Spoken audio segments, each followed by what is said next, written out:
Well, in talking with some of the candidates for the ward positions, that very question came up. How do you deal with conflict between the wards and what the needs are of your specific ward and the overall needs for Eureka? And pretty much for most of them, you're the first person who indicated that there might be more difficulty than is actually admitted in bringing those two together personally, as an individual, as a council member. That sometimes you have to look at a more universal thing, and it might be in conflict with what's going on in the ward. So do you feel strongly about that? Do you feel that that's been a problem, or that it will be a problem more in the future now that they have the true ward system? It could be. It could be.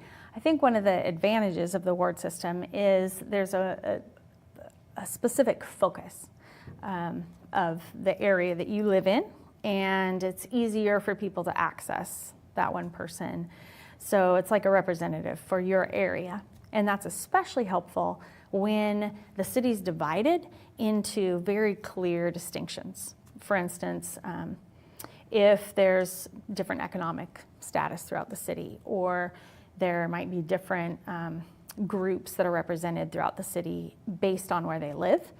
So that is really important for large cities especially. I think that's a hugely important thing. I don't see that as much as necessary in the city of Eureka, so that's a little bit of a challenge, I think, that we face.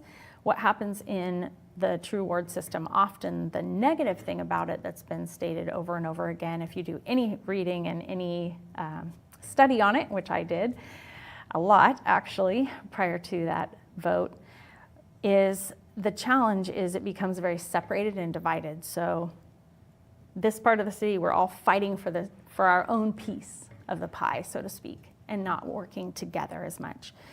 And that hasn't presented, it hasn't really seemed to be a problem so far, but I think that's a really important role for the mayor to play, because it is about bringing the council together, making sure the council is working together for the good of the whole city, not just their piece of the pie. And I think that's an important role for the mayor especially. We're going to have a lot of things to talk about. You could tell. But the first question I want to ask you, well, not the first, but what I would like to ask at this point is, if you were to make sure you talked about something specific tonight, what would it be? Well, I think one of the things that is super important for Eureka is that we have a combined vision that we are working toward. And I think most people have the desire, pretty much the same desires. We want good education for our kids. We want good health care.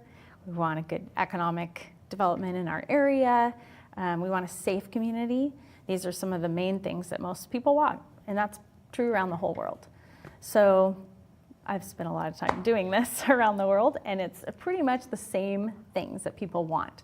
Now, it may look different based on the community, but all of those things are truly a human need, that desire to live and play and work in a desirable place, right?